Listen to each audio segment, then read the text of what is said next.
Hello everyone, welcome to prep IAS पे आप सबका स्वागत है। आज संडे को द हिंदू एनालिसिस लूंगा मैं सिद्धार्थ कुमार, आपका गाइड और मेंटर इस प्लेटफॉर्म पे। एंड अगर आज के द हिंदू की बात करें तो बहुत सारे आर्टिकल्स जो है ऐसे आए हैं जो प्रीलिम्स पॉइंट ऑफ व्यू से इंपॉर्टेंट है, but mains point of view से कम आर्टिकल्स आए हैं हमारे जो इंपॉर्टेंट है। तो पहले एक बार देख लेते हैं क्या क्या चीजें हम आज पढ़ेंगे, राइट। सो सबसे पहले हम पढ़ेंगे इलेक्टोरल बॉन्ड्स के ऊपर जो आर्टिकल आया है। बेसिकली फिर से जो सेंट्रल गवर्नमेंट ने इशू किया है कि 5 दिसंबर से फिर से इलेक्टोरल बॉन्ड्स बेचे जाएंगे। अगेन हम जानेंगे इसमें पढ़ के कि इलेक्टोरल बॉन्ड्स क्या हैं, कैसे वो पॉलिटिकल पार्टीज को इलेक्शन में फंडिंग करते हैं, और कैसे गवर्नमेंट का क्या क्लेम है कि कैसे वो ट्रांसपेरेंसी लाता है और फ्री और फेयर इलेक्शन जो है इंश्योर करता है, जबकि अपोजिशन की क्या प्रॉब्लम है और क्या कुछ इश्यूज हैं इन बॉन्ड्स के साथ। ठीक है। इसके बाद दूसरा हम पढ़ेंगे अबाउट दी आप सबने देखा होगा, अभी पढ़ा होगा न्यूज़पेपर में कि जो एम्स है, एम्स जो दिल्ली है, वहां पे एक साइबर अटैक हुआ था, रैंसमवेयर का अटैक हुआ था। ठीक है। तो उसके बारे में पढ़ेंगे। Again prelims point of view से इतनी ज्यादा इंपॉर्टेंट चीजें नहीं है, बट यस ये इंपॉर्टेंट इसलिए है फॉर योर जीएस पेपर 3, जहां हमारा साइबर सिक्योरिटी की बात होती है। ठीक है। सो इंटरनल सिक्योरिटी आपका एक सब्जेक्ट है जनरल स्टडीज पेपर 3 में, उसमें साइबर सिक्योरिटी एक टॉपिक है। तो वहां के लिए आपके लिए इंपॉर्टेंट है, वहां पे आप यहाँ से समझ सकते हो कुछ चीजें, आपको जो है फैक्ट्स डेटा मिलेगा ऑब्वियसली, और साथ में this could be a case study और एग्जाम्पल जो आपको बाय चांस अगर मान लो मेंस में क्वेश्चन आ गया साइबर सिक्योरिटी पे, वहां पे आप यूज कर सकते हो। उसके बाद जो है हम पढ़ेंगे again from prelims point of view important है ये, कि बेसिकली जो है नेवी के जो है एयरक्राफ्ट कैरियर्स के बारे में पढ़ेंगे। नाउ अभी नेवी के पास दो एयरक्राफ्ट कैरियर्स हैं, राइट। जो है एक जो है रशिया से लिया हुआ है और एक जो इंडिजिनियस है। इसके अलावा नेवी प्लान करी थी एक और इंडिजिनियस एयरक्राफ्ट कैरियर बनाने का, बट अभी जो है उसको लेके कि किस डायरेक्शन में जाना चाहिए, कि क्या वो एक डिफरेंट टाइप का बनाना चाहिए या फिर जो एग्जिस्टिंग जो है हमारा आईएनएस विक्रांत उसी की तरह का बनाना चाहिए। ठीक है। तो इसके बारे में ब्रीफली जानेंगे, और ये भी जानेंगे कि इंडिया में कौन कौन से एयरक्राफ्ट कैरियर्स अभी तक रहे हैं, राइट, पास्ट में कौन से रहे हैं और एग्जिस्टिंग कौन से हैं। ठीक है। इसके अलावा ये जो न्यूज है again prelims point of view से नहीं, but mains point of view से जनरल स्टडीज पेपर 2 में। सो जनरल स्टडीज पेपर 2 में इंटरनेशनल रिलेशंस के पॉइंट ऑफ व्यू से इंपॉर्टेंट है कि नेबरिंग स्टेट्स में क्या चल रहा है। सो बेसिकली हम सब जानते हैं कि Sri Lanka is an important neighbouring state जिसको, और जहां पे चाइना का बहुत सारा इन्वेस्टमेंट है। बट नाउ जो क्राइसिस में देखा गया था कि चाइना ने जो है जिस तरीके से it did not help Sri Lanka that much. So again कहीं ना कहीं जो है चाइना के अगेन सेंटिमेंट बिल्ड हो रहा है श्रीलंका में। So will know about that कि बेसिकली चाइना ने क्या किया, क्या इन्वेस्टमेंट्स किए, और क्यों जो है एंटी चाइना जो है चाइना के अगेन सेंटिमेंट बिल्ड हो रहा है श्रीलंका में। Because of again we all know it's debt trap diplomacy. So debt trap diplomacy के कारण, और इंडिया ने क्या रोल प्ले किया था जो है श्रीलंकन का जो अभी इकोनॉमिक क्राइसिस हुआ था उसमें, वो जानेंगे। नाउ ये इंपॉर्टेंट इसलिए है कि इससे हमें पता चलेगा कि how is our approach different from China. So China भले ही ज्यादा पैसा लगा सकता है, बट चाइना की जो अप्रोच है in investing in all these countries, it's more और लेस उसके खुद के गेन्स के लिए ओरिएंटेड है। तो वो भी जानेंगे कैसे, और कैसे इंडिया का जो हेल्प होता है, इमरजेंसी असिस्टेंट होता है, दैट इज मोर और लेस ड्रिवन बाय समवेयर और द अदर, की म्यूचुअल बेनिफिट होना चाहिए। ठीक है। कि कंट्री को जो है एक्चुअली बेनिफिट होना चाहिए। ठीक है। तो ये जानेंगे। इसके बाद फाइनली अब हम आ जाते हैं जो हमारा इंपॉर्टेंट पेज है। नाउ बेसिकली सी बहुत सारी स्पीसी, आज जो है 4 दिसंबर है, world wildlife conservation day है। तो इसीलिए द हिंदू में ये एफएक्यू सेक्शन में जो है 5 इंपॉर्टेंट स्पीसीज के बारे में बात की गई है। राइनो के बारे में बात की गई है, एलिफेंट के बारे में बात की गई। तो बेसिकली क्या बताया गया है कि इनको क्या थ्रेट्स है और इनके कंजर्वेशन एफर्ट्स क्या किए गए हैं और कितने सक्सेसफुल रहे हैं। सिमिलरली चीताज और टाइगर्स के बारे में बात की गई है। नाउ अगेन मेनली चीताज के बारे में यहाँ पे बताया गया है कि कैसे हमने इंडिया में तो एक्सटेंट हो गए थे, तो कैसे हमने री इंट्रोड्यूस किया है, क्या चैलेंजेस होंगे उसमें। सिमिलरली टाइगर्स को लेके कि क्या कैसे उनके कंजर्वेशन एफर्ट्स रहे हैं और क्यों कितने सक्सेसफुल रहे हैं उसके बारे में। And then finally most importantly great Indian bustard. So GIB great Indian bustard के बारे में बात करेंगे, a very important and critically endangered bird. तो उसको अगेन एक तो ऑब्वियसली पावर ट्रांसमिशन लाइन से थ्रेट है, और क्या थ्रेट्स है और क्या उनके लिए कंजर्वेशन एफर्ट्स किए गए हैं। ठीक है। Now prelims point of view से please this becomes very much important. इसमें हम बहुत सारे इंपॉर्टेंट प्लेसेस का नाम जानेंगे, क्या क्या चीजें हैं वो सब जानेंगे। ठीक है। So now let's start our analysis without any delay. So बिना डिले के अपना एनालिसिस स्टार्ट करते हैं। सो सबसे पहले अगर इलेक्टोरल बॉन्ड्स की बात करें, सो बेसिकली देखिए, अगर बेसिक पहले मैं आपको बता दूं कि इलेक्टोरल बॉन्ड है क्या, राइट। सो इलेक्टोरल बॉन्ड अगर आप बेसिक समझोगे, see it is nothing but एक बॉन्ड्स इशू किए जाते हैं, right. And these bonds are nothing but a bearer instrument, यानी जिसने इसको परचेज किया है उसके पास ये बॉन्ड रहेगा, उसके पास ये वैल्यू रहेगी। और instead of giving donations to political parties, so पहले क्या होता था, पॉलिटिकल पार्टीज को जो है कैश के उसमें डोनेशंस दी जाती थी। नाउ कैश डोनेशंस जो होती थी, in cash donations it is difficult to track कि बेसिकली वो कैश कहां से आया, डिफिकल्ट टू ट्रैक कि कैश कहां से आया, और इसलिए ब्लैक मनी जो है फ्लो करता था। सो अगर किसी पॉलिटिकल पार्टी को आप कैश में डोनेट करते तो पता नहीं चलता कि वो कैश कहां से आया, और इसीलिए ब्लैक मनी काफी जो है हमारा फ्लो कर रहा था। नाउ इलेक्टोरल बॉन्ड्स के केस में क्या होगा कि बेसिकली एक बेयरर इंस्ट्रूमेंट होगा, ठीक है, और इंटरेस्ट फ्री होगा। एंड ये कौन परचेज कर सकते हैं, कोई भी जो सिटीजन ऑफ इंडिया या कोई भी बॉडी कंपनी, जो कंपनी हो कुछ भी हो या सोसाइटी हो जो इंडिया में इनकॉर्पोरेटेड हो, they are eligible. Also now the most important thing is कि ये परचेज किया जा सकता है सिर्फ specified branches of State Bank of India से, यानी बैंक से परचेज किया जाता है। तो जब बैंक से कोई इसको परचेज करेगा, वो केवाईसी नॉर्म्स के अंदर अपने बारे में बताएगा पैसा कहां से आया है। पैसा अगर बैंक में जाएगा तो एक ट्रेल रहेगी पैसे की, ठीक है। सो अनअकाउंटेड मनी जो है इलेक्शंस में जो है पॉलिटिकल डोनेशंस में फ्लो नहीं करेगा, ठीक है। सो बेसिकली जो सप्लाई साइड पे ये जो है ब्लैक मनी या अनअकाउंटेड मनी का फ्लो इन इलेक्शंस या पॉलिटिकल फंडिंग को रोकता है, ठीक है। And it could B purchased in multiples of 1000, 10,000, 1 lakh, 10 lakh जो है, एंड 1 करोड़, ठीक है।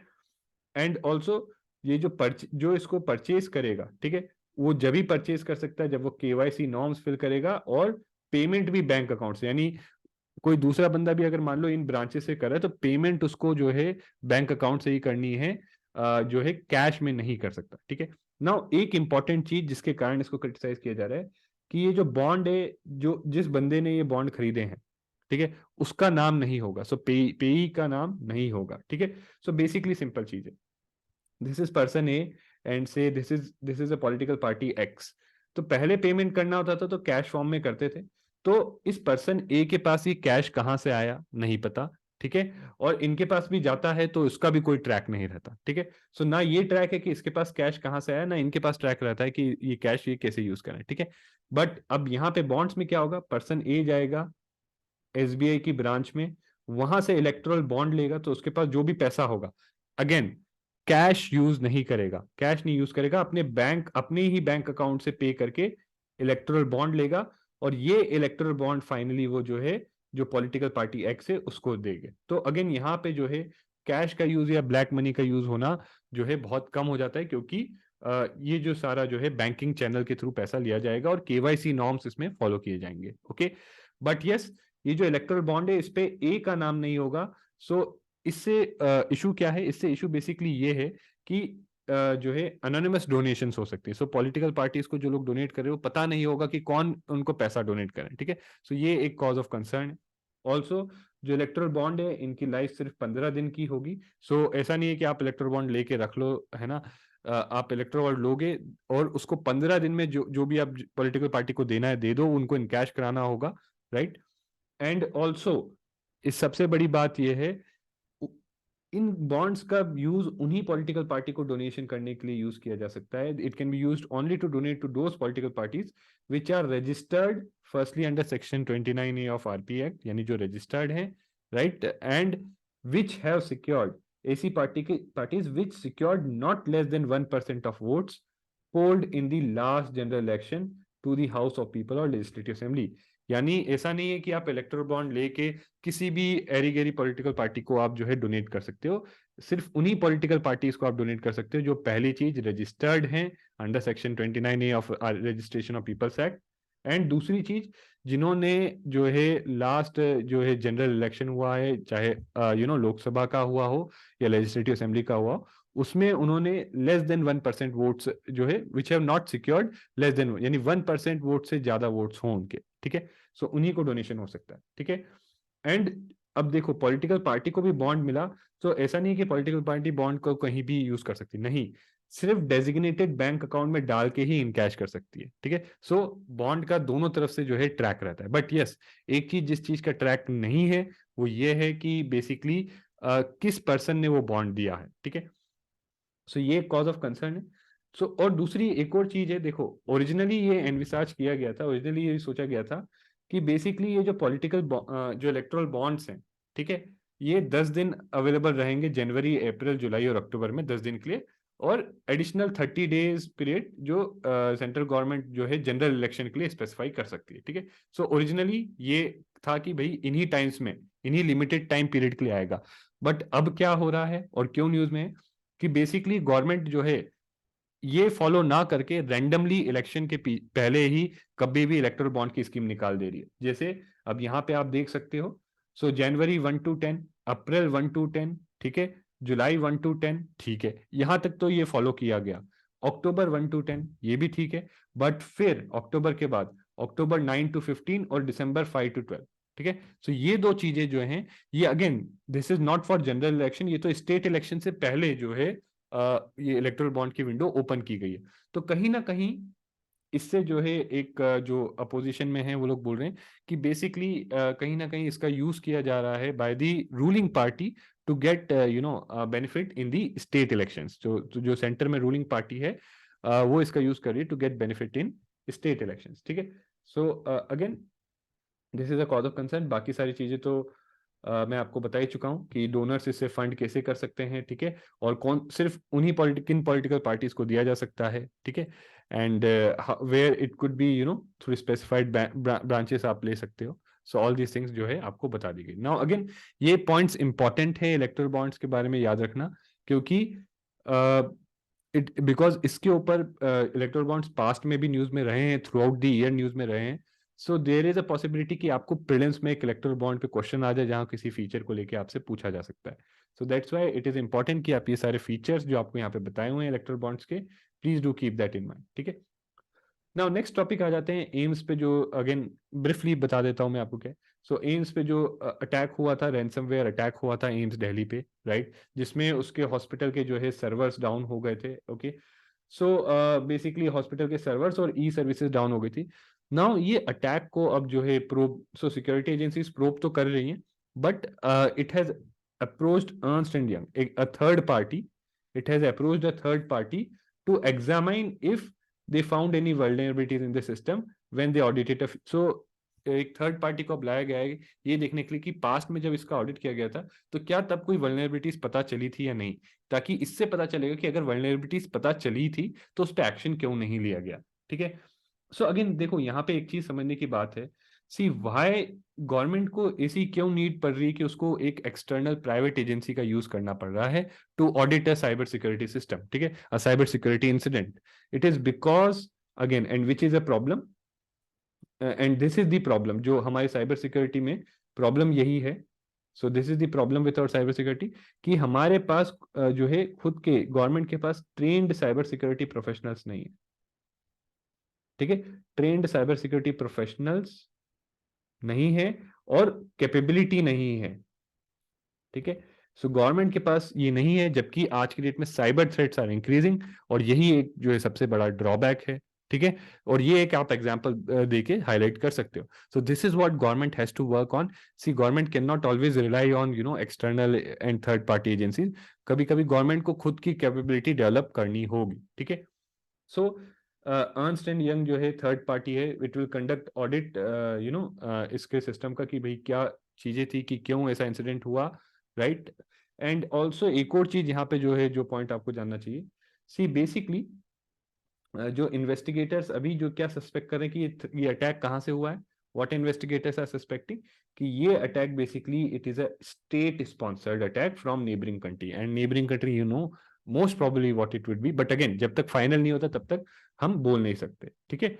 सो that's why, so again so यहाँ पे एक चीज और, ये एक और एग्जांपल आपको मिल जाता है कि कैसे जो है state sponsored terrorism in cyber security domain हो रहा है, ठीक है। एंड बेसिकली ये हुआ क्यों, क्योंकि जो एम्स के सर्वर थे वो एक सॉफ्टवेयर पे रन करे थे called जिम्बारा, जिम्ब्रा, and it was for special which is specialized in email services. तो अगेन जो इसमें यहाँ पे ये भी बताया जा रहा है कि ऑलरेडी इसमें जो वल्नरेबिलिटीज थी वो नोन थी. So that's why now it has to be seen कि जब पता था कि ये जो है एक एक्सटर्नल हम यूज कर रहे हैं एंड यहाँ पे वल्नरेबिलिटीज थी, तो व्हाई डिड नॉट एडिक्वेट जो है एक्शन लिया गया. ठीक है. एंड अगेन इसके अलावा देखो इसमें मल्टीपल एजेंसीज जो हैं. सी एक और इम्पॉर्टेंट चीज जो है यहाँ पे, सी आपको पता होना चाहिए लीगल फ्रेमवर्क में. सो लीगल फ्रेमवर्क में देखो क्या है, section 66 of information technology act. ठीक है. सो याद रखना जो आईटी एक्ट है उसका सेक्शन 66 सी अगेन मीन्स में जब आंसर लिखोगे, सो कई बार अगर लीगल फ्रेमवर्क बता रहे हो तो एक स्पेसिफिक एग्जांपल के लिए पॉइंट ऐसे मेंशन कर देते हो, so that gives a good impression. ठीक है. कि in our IT act under section 66 जो है it pertains to cyber terrorism and computer related offences. ठीक है. इसके अलावा बहुत सारी और भी बॉडीज हैं हमारे पास, सर्टिन, ठीक है, NIC, NIA, national security council secretary, जो इस जो है इंसिडेंट को इन्वेस्टिगेट करें. तो दो चीज मेन चीज जो यहाँ पे हमें समझनी है कि बेसिकली ये जो है एक एग्जाम्पल है कि कैसे हमें जो है एक्सटर्नल स्टेट स्पॉन्सर्ड एक्टर्स हैं उनसे थ्रेट है, कैसे वो लोग जो है साइबर डोमेन में हम पे अटैक कर रहे हैं, साइबर टेररिज्म का यूज कर रहे हैं. और दूसरी चीज जो है यहाँ पे जाननी है कि जो गवर्नमेंट है उस इट इज वल्नरेबल, उसकी खुद की इतनी कैपेबिलिटी नहीं है, that's why it has to rely on third party. ठीक है. Now moving on to over this topic on the aircraft carrier. So basically see navy के अगर हम बोलें तो करेंटली दो एयरक्राफ्ट कैरियर्स हैं, ठीक है, अभी के टाइम में. One is your INS Vikramaditya and second one is the INS Vikrant. ठीक है.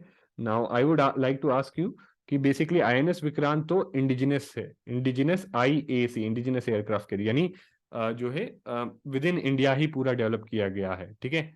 और बट INS विक्रमादित्य ये आप बताइए कहाँ से जो है परचेज किया गया था.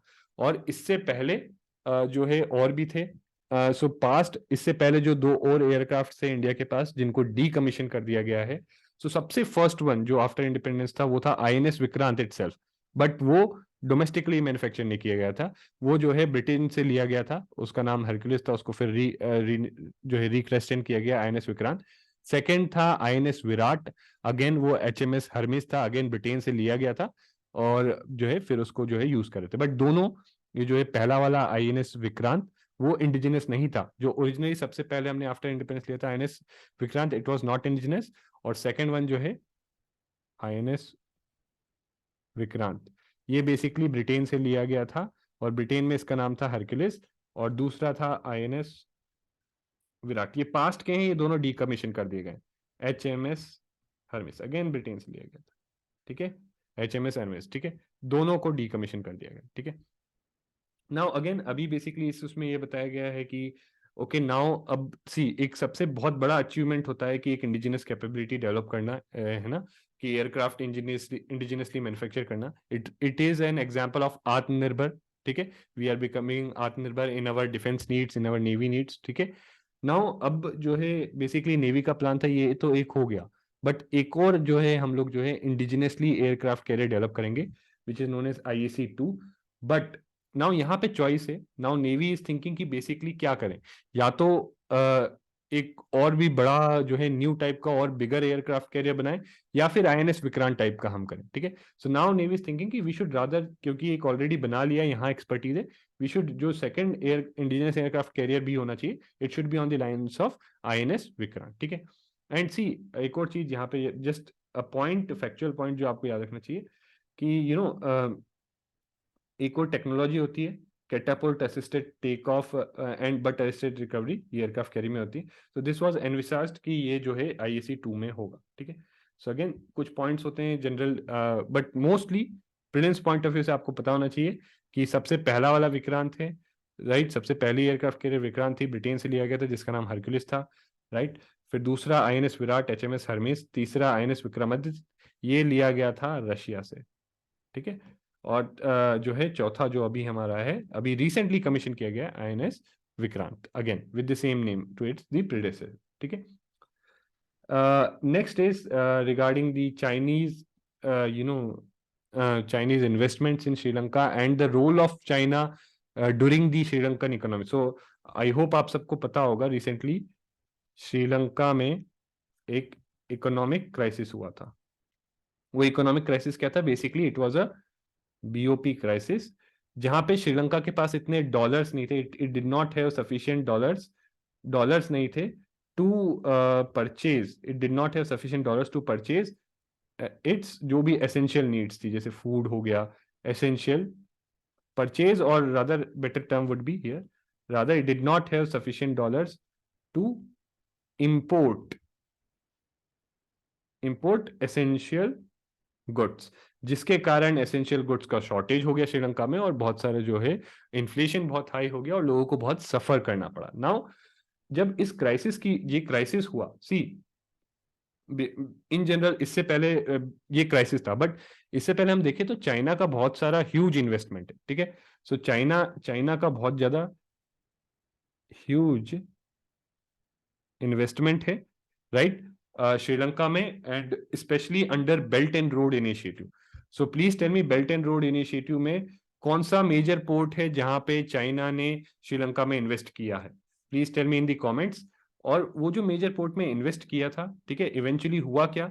इवेंचुअली हुआ ये कि चाइना जो है उस डेट को जो है लोन दिया था, ठीक है, उसको रिपे नहीं, सॉरी, श्रीलंका उसको लोन दिया था चाइना ने फॉर दैट पोर्ट, उसको रिपे नहीं कर पाया चाइना. तो अल्टीमेटली चाइना ने जो श्रीलंका ने जो पोर्ट है उसको 99 ईयर्स की लीज पे चाइना को दिया. And again the name of the port is Hambantota port. ठीक है, सो हम हम्बनटोटा पोर्ट को डेवलप करने के लिए जो है चाइना ने श्रीलंका को लोन दिया था, श्रीलंका उस लोन को रिपे नहीं कर पाया, तो इवेंचुअली श्रीलंका को वो जो पोर्ट है 99 ईयर्स की लीज पे देना पड़ा. नाउ अगेन कहीं ना कहीं ये चीज जो है हम्बनटोटा पोर्ट में इन्वेस्टमेंट चाइना का, उसको इतने साल की लीज पे लेना, it is a part of its string of pearl strategy, India को जो है इनसर्कल करने की स्ट्रेटजी का पार्ट. ठीक है, नाउ हुआ क्या बेसिकली, सी ये जो बीओपी क्राइसिस आया, नाउ इसमें जो है अगेन श्रीलंका ने जो है अपना सॉवरेन डेट था उसको भी डिफॉल्ट कर दिया. यानी जो है लोग दूसरों को पे करना था, बाहर से जो डेट लिया था एक्सटर्नल डेट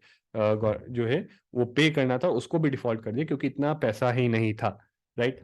नाउ बेसिकली हुआ क्या यहाँ पे कि अब जब ये श्रीलंकन इकोनॉमिक क्राइसिस चल रहा है, तो इस टाइम में श्रीलंका ने कहा बेसिकली चाइना से कि उसका जो एग्जिस्टिंग डेट है, सो कितना 7.4 बिलियन का डेट था, कि या तो आप इसको राइट ऑफ कर दो या एटलीस्ट रिस्ट्रक्चर कर दो, राइट. सो श्रीलंका आस्क्ड चाइना कि इस डेट को राइट ऑफ कर दो या रिस्ट्रक्चर कर दो, बट एंड सेज कि अगर चाइना इतना अच्छा फ्रेंड है और अगर अपने इंटरेस्ट नहीं बट चाइना जो है श्रीलंका के इंटरेस्ट के बारे में सोचता है चाइना, सो जब इतना ही बड़ा इकोनॉमिक क्राइसिस चल रहा है श्रीलंका में, सो जो इतना डेट है या तो आप उसको राइट ऑफ कर दो या फिर उसको रिस्ट्रक्चर कर दो, एटलीस्ट इतनी बड़ी इकोनॉमी है. But yes, China did not do it. और ये इंपॉर्टेंट इसलिए भी था क्योंकि सी श्रीलंका को इस इकोनॉमिक क्राइसिस से बाहर निकलने के लिए आईएमएफ से, इंटरनेशनल मॉनेटरी फंड, जो बीओपी क्राइसिस में कंट्रीज को पैकेज देता है, पैकेज चाहिए था. और ये पैकेज कंटिजेंट था.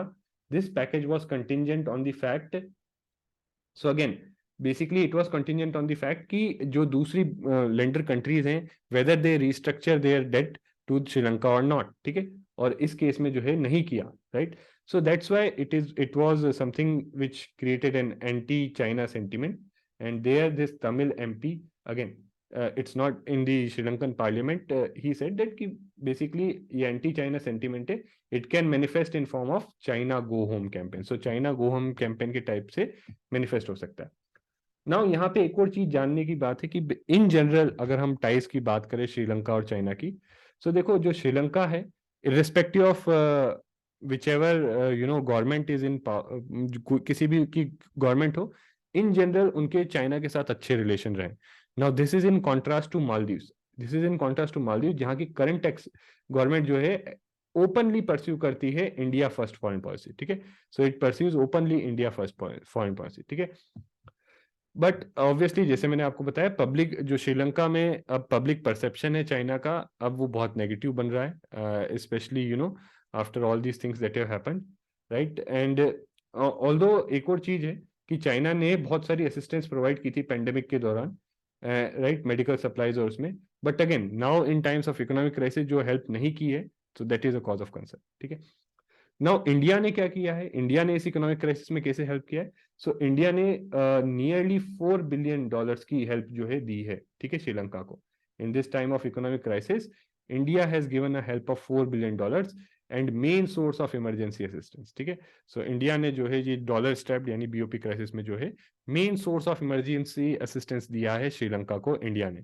इसके साथ साथ इंडिया और जापान ने प्लेज किया है support to the debt restructure process and IMF program. So India और जापान दोनों सपोर्ट कर रहे हैं for the debt restructuring process. Okay. And now अब सब कुछ जो है डिपेंड करता है, काफी कुछ जो है श्रीलंका के लिए डिपेंड करता है चाइना पे। अगर चाइना जो है डेट जो उसका ये जो है चाइना का डेट है श्रीलंका पे, अगर उसको रिस्ट्रक्चर कर देता है या फिर उसको राइट ऑफ कर देता है, सो चाइना को आसानी से जो है मिल सकता है आईएमएफ का पैकेज, ठीक है। यहाँ पे एक और चीज जानने की बात है कि बेसिकली जो भी चाइना का लोन्स है mostly they are in form of international sovereign bonds, ठीक है। सो चाइना ने इंटरनेशनल सॉवरेन बॉन्ड्स इशू किए थे, राइट। और उसमें मोस्टली जो है श्रीलंका ने जो है इंटरनेशनल सॉवरेन बॉन्ड्स इशू किए थे, और उसमें मोस्टली जो है चाइना ने इन्वेस्ट किया, ठीक है। And China is still the top bilateral creditor, ठीक है। नाउ एंड ओवरऑल अगर हम देखें at the end of 2021 Chinese lending कितना है, 19.6% ऑफ पब्लिक एक्सटर्नल डेट, तो टोटल डेट का 1/5 है। सो जो भी श्रीलंका का टोटल पब्लिक एक्सटर्नल डेट है उसका 1/5 जो है सिर्फ एक कंट्री जो है चाइना ओन करती है, right. Now coming on to other important article regarding our species conservation and related to world wildlife conservation day. तो सबसे पहले तो राइनो की बात की गई है। तो देखो राइनो का जो है कंजर्वेशन को काफी सक्सेसफुल माना जाता है इंडिया में, स्पेशली काजीरंगा नेशनल पार्क, ठीक है। सो काजीरंगा नेशनल पार्क जो है उसको जो है one of the successful stories माना जाता है कंजर्वेशन का, राइट। एंड उसमें सबसे स्पेशली क्या चीज थी ऐसी जिसके कारण काजीरंगा नेशनल पार्क में राइनो कंजर्वेशन इतना सक्सेसफुल रहा? सी, सबसे बड़ा थ्रेट राइनो को रहता है पोचिंग का, right. The biggest threat they have is of poaching. Basically rhinos को मार दिया जाता है और उनके जो है हॉर्न्स को कट किया जाता है, क्योंकि उसका जो है अगेन उसका जो है कई लोग बोलते हैं मेडिसिनल प्रॉपर्टीज वगैरह जो भी है, इलीगल वाइल्ड लाइफ ट्रेड होता है। तो पोचिंग की जाती है राइनो के लिए for illegal wildlife trade, illegal. तो इसको स्टॉप करने के लिए एक राइनो प्रोटेक्शन फोर्स थी काजीरंगा नेशनल पार्क में, which was very what you could say is very strict in the sense कि कोई भी पोचर दिखता है they shot those poachers at sight. In fact 55 armed men have been killed within the boundary of this tiger reserve, ठीक है। So Kaziranga National Park is also a tiger reserve. So 55 armed men have been killed for unauthorized entry since 2012 है, यानी इतना strict enforcement है anti poaching measures का in this Kaziranga national park, that's why it is successful, ठीक है। And अगर कितना successful अगर नंबर्स में देखना हो तो जब 1905 में इसको एक प्रोटेक्टेड एरिया बनाया गया था तब बस 12 डजन यानी 12 के अराउंड राइनोस थे। अब आज की डेट में स्टेट ऑफ राइनो रिपोर्ट 2022 जो बताती है दैट काजीरंगा में जो है देयर अराउंड 2613 मोर राइनोस, ठीक है। सो अगेन इतने सारे राइनोज हैं उसमें, ठीक है, and which is 65% of the total population, ठीक है, अक्रॉस जो उसके इंडिया और नेपाल में हैबिटेट्स हैं। तो इंडिया और नेपाल में मेनली जो भी हैबिटेट्स है उसमें से 65% जो टोटल राइनोज हैं वो आपके काजीरंगा नेशनल पार्क में, ठीक है। So this is main thing. Now again इसके अलावा क्योंकि राइनोस को बचाया गया इतने स्ट्रिंजेंट एंटी पोचिंग मेजर्स के, तो दूसरे एनिमल्स को भी बेनिफिट हुआ जैसे टाइगर्स। सो टाइगर्स का नंबर भी यहाँ पे इंक्रीज हो गया, ठीक है। So the tiger count also increase, ठीक है। इनफैक्ट 2010 में एक काउंट किया गया था Kaziranga. So please a point जो प्रीलिम्स के लिए आपको नोट करना है, यहाँ पे प्रीलिम्स इंपॉर्टेंट बहुत सारे फैक्ट्स हैं। So important fact for prelims is that 2010 में काउंट किया गया था of tigers. So highest density of tigers कहाँ पे है? Kaziranga national park. सो देखो प्रीलिम्स पॉइंट ऑफ व्यू से कैसे क्वेश्चन बन सकता है, प्रीलिम्स पॉइंट ऑफ व्यू से काजीरंगा नेशनल पार्क पे क्वेश्चन बन सकता है कि बेसिकली एक आपको स्टेटमेंट दे सकते हैं that it has the highest density of the tiger, so that is true, ठीक है। एंड सी अगेन मेनली जो है कैसे ये इतने स्ट्रिंजेंट एंटी पोचिंग मैकेनिज्म कैसे आए, it was because of more man power, capacity building, frontline staff जो अच्छा था, जो फॉरेस्ट गार्ड्स थे उनको बेटर फाइटिंग गियर्स, वेपन्स दिए गए, राइट। साथ में लोकल पीपल का जो सेंटिमेंट था उसको भी, it was also attach to rhinos, right, कि नहीं करना चाहिए, किलिंग नहीं करना चाहिए, इसको कंजर्वेशन करना चाहिए।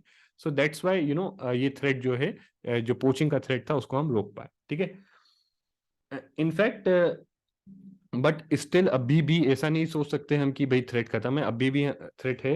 क्यों? क्योंकि जो हम म्यांमार और साउथ ईस्ट एशिया है, सो म्यांमार और साउथ ईस्ट एशिया में बहुत ज्यादा इलीगल वाइल्ड लाइफ ट्रेड है, ठीक है। So there is a huge amount of illegal wildlife trade in Myanmar and South East Asia. So जब तक वहां पे इलीगल वाइल्ड लाइफ ट्रेड रहेगा, यहाँ पे पोचिंग का थ्रेट रहेगा।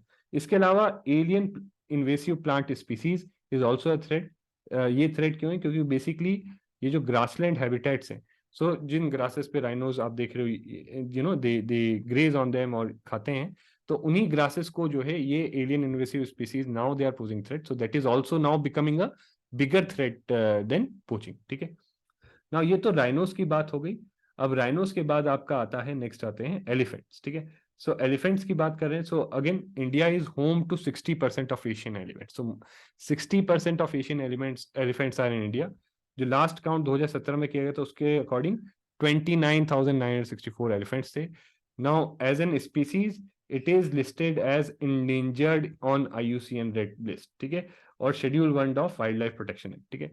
सो शेड्यूल 1 है वाइल्ड लाइफ प्रोटेक्शन एक्ट का, और endangered, so elephant is endangered on IUCN red list and schedule 1 में है of the wild life protection act, ठीक है।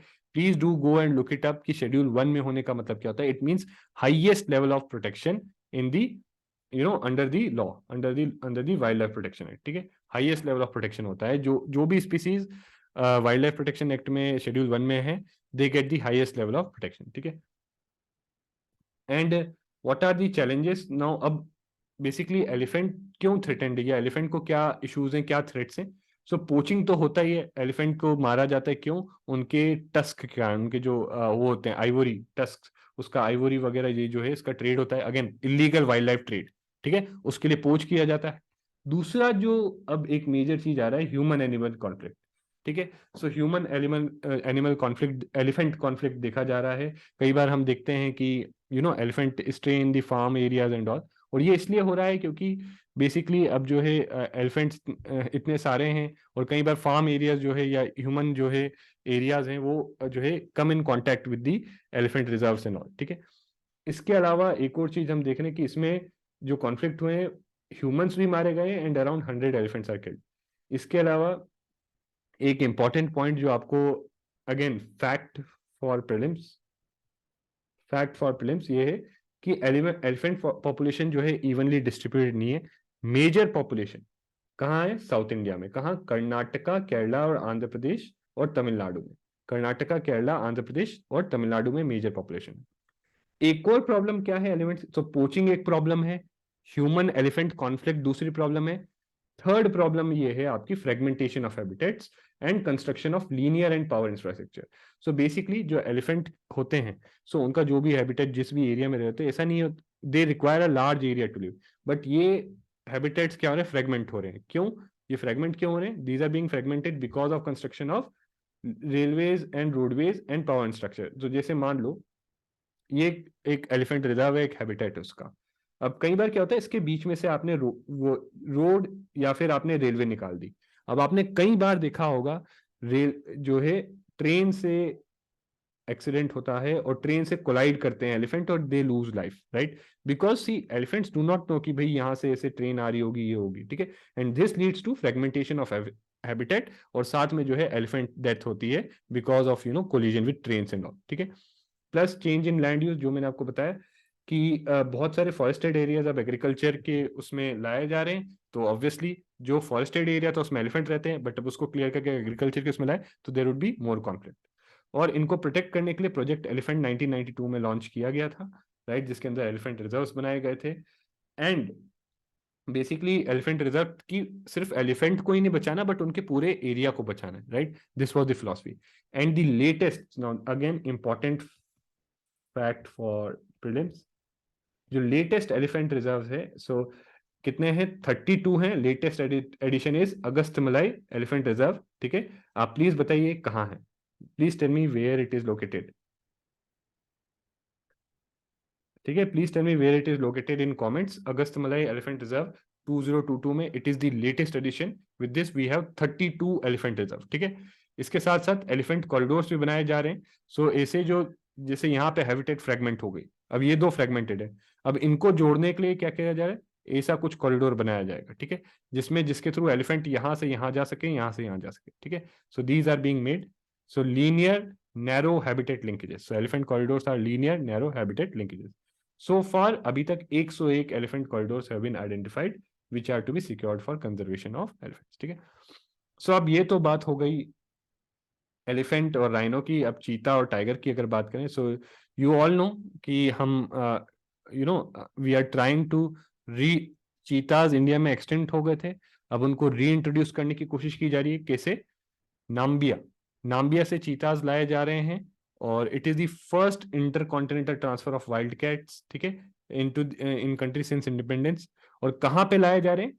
Kuno KNP, Kuno national park, KNP Kuno national park in Madhya Pradesh. ठीक है, एंड इनको ग्रेजुअली इंट्रोड्यूस किया जाएगा। पहले क्वारंटीन जोन में रखा जाएगा, फिर ग्रेजुअली जो है बड़े बड़े जोन में जो है किया जाएगा। ठीक है, इनफैक्ट इसके बाद अब गवर्नमेंट का प्लान है, गवर्नमेंट का प्लान है कि सिर्फ चीता ही नहीं, और भी दूसरे जो है कोहर्ट ऑफ एनिमल्स लाए जाएंगे which could live in India. ठीक है, उसके लिए एक टास्क फोर्स बनाई गई। नाउ क्या ये ट्रांसफर सक्सेसफुल रहा है? So overall 5 females and 3 males को लाया गया था, and they would be release, जैसे मैंने बताया, ग्रेजुअली। सो पहले तो इनको जो है बोमाज में रखा गया था, इंक्लोजर्स में। ठीक है, और बफेलो मीट वगैरह दिया गया था।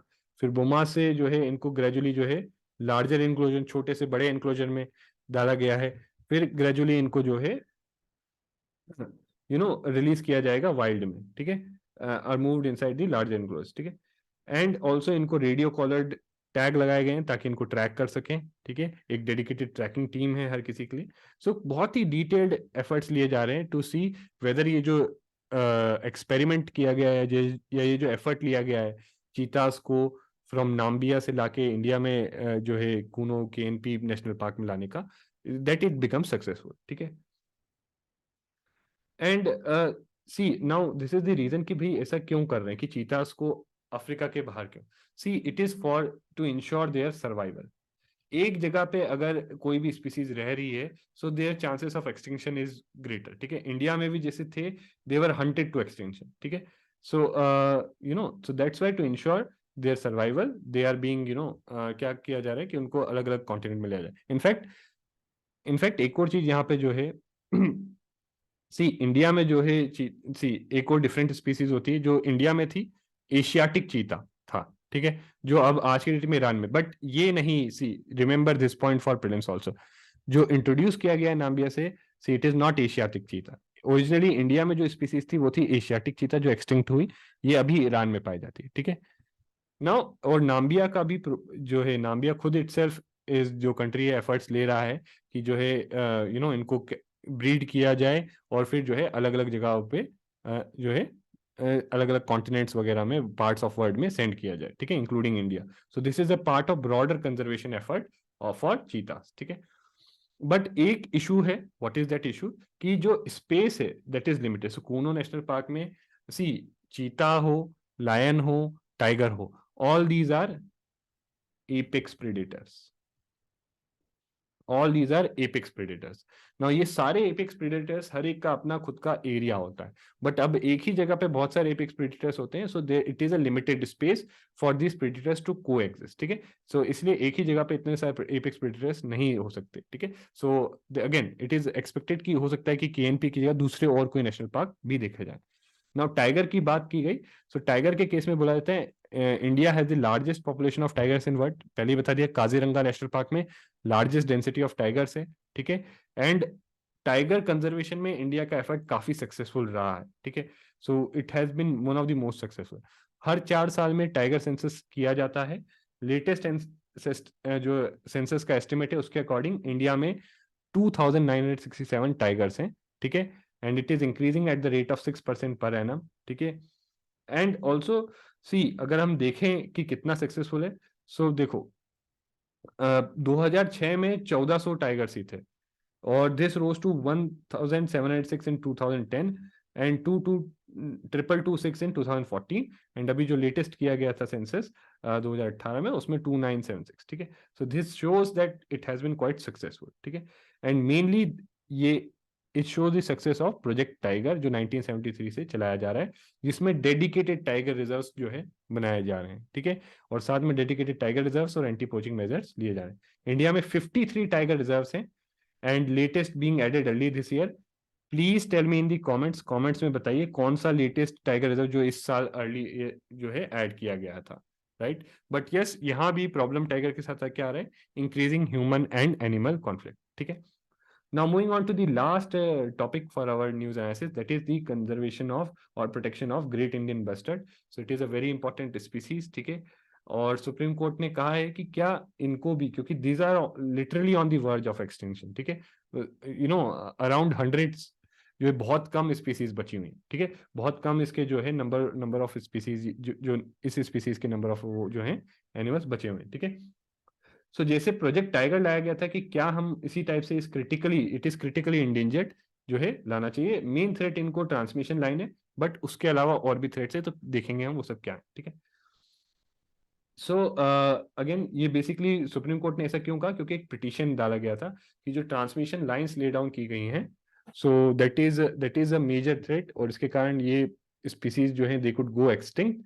सो इसमें सुप्रीम कोर्ट ने कहा कि जो चीफ सेक्रेटरी हैं गुजरात और राजस्थान के, उनको कहा कि एक कॉम्प्रिहेंसिव एक्सरसाइज कीजिए विद इन 4 वीक्स, और देखिए कि कहाँ कहाँ कितनी ट्रांसमिशन लाइन है, कहाँ पे बर्ड डाइवर्टर्स लगाना है, राइट। इससे पहले पास्ट में भी, ये पहली बार नहीं कि सुप्रीम कोर्ट इंटरवीन कर रहा है, इससे पहले पास्ट में भी इनके कंजर्वेशन के लिए इंटरवीन कर चुका है। ठीक है, और तब सुप्रीम कोर्ट ने क्या कहा था कि जो ओवरहेड पावर केबल लाइंस हैं, इनकी जगह आप उनको अंडरग्राउंड कर लो जहां भी फिजिबल है। ठीक है, no power lines see, okay, हमने देखा कि पावर ट्रांसमिशन लाइन सेट इनको पोज करता है, बट एक्चुअली कैसे पोज करता है, so let's try to understand this. सो अगर हम इनकी बात करें, इन बर्ड्स की, पहले इनके अगर ग्रेट इंडियन बस्टर्ड की बात करें, these are large birds, about 1 metre tall, और 15 से 18 केजी इनका वेट होता है। ठीक है, तो जब इतना बड़ा बर्ड है और इतना ज्यादा वेट है, सो डेफिनेटली इतने अच्छे फ्लायर्स नहीं होंगे, इतना ज्यादा ऊपर नहीं फ्लाई कर सकते, प्लस फ्लाई करते वक्त इतना ज्यादा उनका अपना कंट्रोल जो है, इतना स्विफ्ट कंट्रोल जैसे दूसरे छोटे बर्ड्स होते हैं, वो जल्दी से अपना जो है डायरेक्शन चेंज कर लेंगे फ्लाई करते वक्त, ये नहीं कर पाते। ठीक है, प्लस एक और चीज ये है कि इनका जो विजन है, अगर इनके विजन की बात करें, मतलब इनका आईसाइट की बात करें, तो साइडवेज में मतलब ये चौड़ा देख सकते हैं, मतलब ऐसे ये ज्यादा देख सकते हैं, बट फ्रंटल विजन यानी ऐसे इनको कम दिखता है, तो फ्रंट में डिस्टेंस इनको जो है आगे जाके कम दिखता है। तो इसके कारण होता क्या है, दो चीज है, इनकी बॉडी साइज बहुत बड़ा है, इसलिए इतने अच्छे से फ्लाई नहीं कर सकते, क्विकली मैन्यूवर नहीं कर सकते। दूसरी चीज, इनका फ्रंटल विजन पुअर है, जबकि साइडवेज विजन अच्छा है। सो अगेन ये देखो, ये पॉइंट्स आप वैसे यहाँ पे समझने के लिए, बट वैसे भी याद रखना, हो सकता है प्रीलिम्स में इसके ऊपर आपको क्वेश्चन बना के दे दें। ठीक है, सो इसलिए होता क्या है कि दे कैन नॉट डिटेक्ट, सो जब ये उड़ते हैं तो they can not detect power lines, और जब पास में जाके डिटेक्ट करते हैं तो तब इनके पास इतना टाइम नहीं होता कि ये मैन्यूवर करके उनसे निकल जाए। ठीक है, so as a result they collide with them, और इनफैक्ट मेनली जो डेथ्स हैं इलेक्ट्रोक्यूशन से नहीं हुई है, कोलिजन से मेनली डेथ्स हुई। ठीक है, so this is how these power transmission lines are a threat to these species। ठीक है, तो बेसिकली इनको कंजर्व करने के लिए अभी तक क्या किया गया है, पहली चीज जैसा कि इनको शेड्यूल 1 ऑफ जो है वाइल्ड लाइफ प्रोटेक्शन एक्ट में डाला गया है, अपेंडिक्स 1 ऑफ साइट्स में डाला गया है, और क्रिटिकली इंडेंजर्ड है IUCN रेड लिस्ट में। ठीक है, सो प्लीज, साइट्स एक ट्रीटी है, please tell me in comments किस चीज, इस ट्रीटी का बेसिकली की पर्पस क्या है। सो कमेंट में बताइए साइट्स ट्रीटी का की पर्पस क्या है। ठीक है, so schedule 1 of WPA, appendix 1 of CITES, और critically endangered under IUCN red list. ठीक है, so they enjoy highest protection in India and globally. ठीक है, इनफैक्ट इनका डिक्लाइन अगर हम देखें, so it has been 75% in last 30 years. ठीक है, इनफैक्ट यहाँ पे एक और चीज पॉइंट जो आपको प्रिलिम्स ओरिएंटेड है जो नोट करना चाहिए, इनका अगर पॉपुलेशन की बात करें, ओरिजिनली 11 स्टेट्स थे वेस्टर्न इंडिया के जहां पर ये थे, बट आज की डेट में mostly they are confined to Rajasthan and Gujarat. So आज कहाँ पाए जाते हैं, राजस्थान, गुजरात, उसके अलावा थोड़ी सी स्मॉल पॉपुलेशन होती है महाराष्ट्र, कर्नाटका, आंध्र प्रदेश में इनकी जो है फाइंड की जाती है। तो ये 5 स्टेट्स में ही लिमिटेड है। एंड ओवरऑल पॉपुलेशन कितनी है? 150 अक्रॉस द कंट्री। तो पूरी कंट्री में बस 150 ग्रेट इंडियन बस्टर्ड बर्ड्स हैं, ठीक है। और साथ में इनमें से भी 128 राजस्थान में है, जहां पे पावर लाइन्स का मेजर थ्रेट है। सो पावर लाइन्स का तो थ्रेट है ही। एंड सो इसके अलावा एक तो पावर लाइन्स के थ्रेट को हटाने के अलावा ये भी कर रखें कि कंजर्वेशन ब्रीडिंग की, बेसिकली इनको और ब्रीड किया जाए, ठीक है। क्योंकि ये ब्रीड इतनी इजीली करते नहीं, तो इसलिए आर्टिफिशियली जो है इनके हैक्स लेके एग्स को जो है हैच किया जाता है, ठीक है। सो ये भी किया जा रहा है, ठीक है। और इसके लिए एक सैटेलाइट कंजर्वेशन ब्रीडिंग फैसिलिटी बनाई गई है एट सैम इन जैसलमेर राजस्थान, ठीक है। So the objective of habitat improvement and conservation breeding of great Indian bustard, right. ये एक इंटीग्रेटेड प्रोग्राम है इनके लिए, ठीक है। हैबिटेट को इंप्रूव किया जाए, यानी पावर लाइन्स वगैरह सब हटाए ताकि कोलाइडो के जो है इनकी डेथ्स वगैरह ना हो। साथ में कम है नंबर्स तो इनके ज्यादा हैच करें, एग्स लेके ज्यादा से ज्यादा जो है हैच करें और बर्ड्स ज्यादा से ज्यादा ब्रीड की जाए, ठीक है। So the aim is to build a captive population of great Indian bustards, ठीक है। और फिर उनको जब इनिशियली जब ब्रीड करके कैप्टिव में ब्रीड करेंगे और बाद में वाइल्ड में रिलीज कर देंगे, ठीक है। सो 20 से 25 साल इसमें लगेंगे आपके टोटल इस प्रोग्राम को सक्सेसफुल होने में, ठीक है। इसके अलावा और क्या थ्रेट्स हैं? वन, स्लो ब्रीडर्स हैं, यानी इतनी रैपिडली ब्रीड नहीं करते, ग्राउंड पे अपना नेस्ट बनाते, तो इनके obviously their eggs are susceptible, तो they are susceptible to hunting and egg collection, ठीक है। हैबिटेट भी का भी लॉस हो रहा है, तो जो ड्राई ग्रासलैंड्स में रहते हैं, तो dry grasslands now being diverted to other use, तो इनका हैबिटेट श्रिंक हो जा रहा है। पेस्टिसाइड कंटेमिनेशन भी है, और free ranging dogs and pigs also with native predators, so again they pose threat to great Indian bustard, ठीक है। And most of the population of these species is confined to desert national park, जो जैसलमेर राजस्थान में, ठीक है।